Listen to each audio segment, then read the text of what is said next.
When you're trying to reset your life, it's easy to get caught up in the excitement and the urgency. I know, because I've been there. The problem is, I've made a lot of mistakes along the way, and while they set me back at first, they also taught me how to keep going. In this video, I'm going to share the 5 biggest mistakes I learned the hard way, so that you can avoid them and make real progress. The first mistake I made, I tried to change my entire life in 1 week. When I was approaching 30, I felt pressured to have more figured out, so I thought the answer was to reset everything at once. My career, my health, my habits. I figured if I just dove in head first, I'd get where I wanted faster. But of course, what actually happened was burnout. The only thing I managed to stick with was finishing my associate's degree. The truth is, many of us don't fail because we don't care. It's because we're trying to do too much. What finally worked for me was separating the things I needed to do from the things that I wanted to do, and then focusing on a few at the same time. Now, full disclosure, to this day, I still struggle to juggle multiple goals at once. But back then, I tried to treat every goal as equal. Like each deserved the same amount of time and energy, and that didn't work. These days, I do it much more strategically. I'll give the most energy to the goals that matter to me the most, and then let the smaller ones build slowly. The reality is, you can't live a whole new life in a single week. You can choose the most impactful goals, work toward those, and then sprinkle in some of the other goals as you go. It's not about doing everything at once, it's about doing the right thing at the right time. A goal in your head is just a wish, and I learned that the hard way.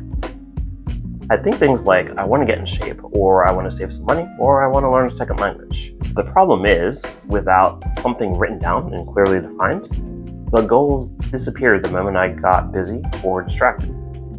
I have yet to make much meaningful progress in learning a second language, and most of the progress only took place after I realized what the issue was. What really helped me here was being intentional and writing down my goals. Instead of get in shape, I wrote jog at least 5 days a week for 45 minutes. Instead of save money, I wrote set up automatic transfer of $200 to savings. This way, the goals weren't just floating around, they were specific and measurable. And to be honest, I still don't always write everything down, but the difference when I do is huge. It forces me to be clear with myself and stops me from pushing things off until I feel motivated. Now, speaking of motivation, early on, I used to think motivation was the key to reaching my goals. If I wasn't motivated, I just didn't do it. I figured if I really wanted something, I'd naturally be motivated to chase it. And if I wasn't chasing it, then maybe I didn't truly want it. Problem with that approach? Motivation shows up when it feels like it, and usually disappears right when you need it the most. Change for me came when I started building systems. Instead of waiting for inspiration, I set things up so that action became easier than inaction. For example, setting up a specific bedtime so that I would wake up paired with putting my workout clothes out the night before, or scheduling study blocks in my calendar, or prepping and portioning food on Sunday so that I wouldn't make any excuses when I went to work throughout the week. Now, motivation feels more like a bonus rather than a requirement. The system helps carry me on the days I don't feel like it, and honestly, that's a lot of days. The fastest way I killed my own progress? Constantly comparing myself to everyone else. I used to think I was behind in a race with everyone else my age. The problem is, their race isn't mine. Some of them started with advantages or disadvantages that I didn't have. Others are running a completely different direction. But when I looked at their careers, their houses, or their trips overseas, I convinced myself that I was falling behind. The danger with that mindset is it blinds you to your own progress.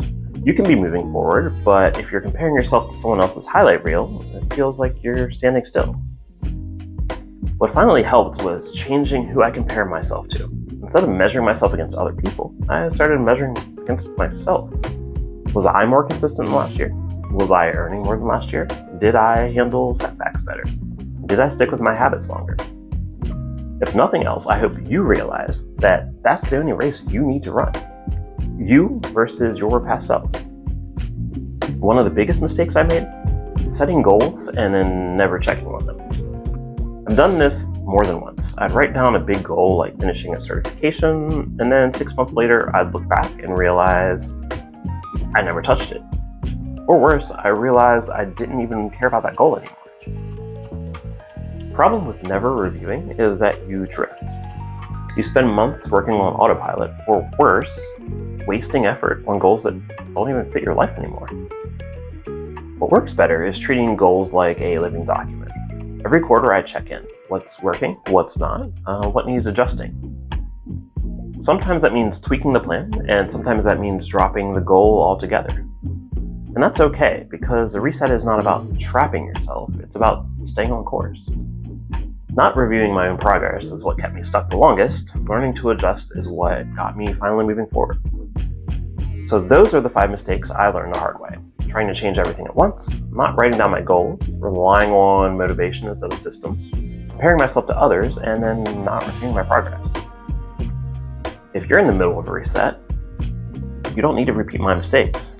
Take it slow, write it down, build systems, track your progress, and check in along the way.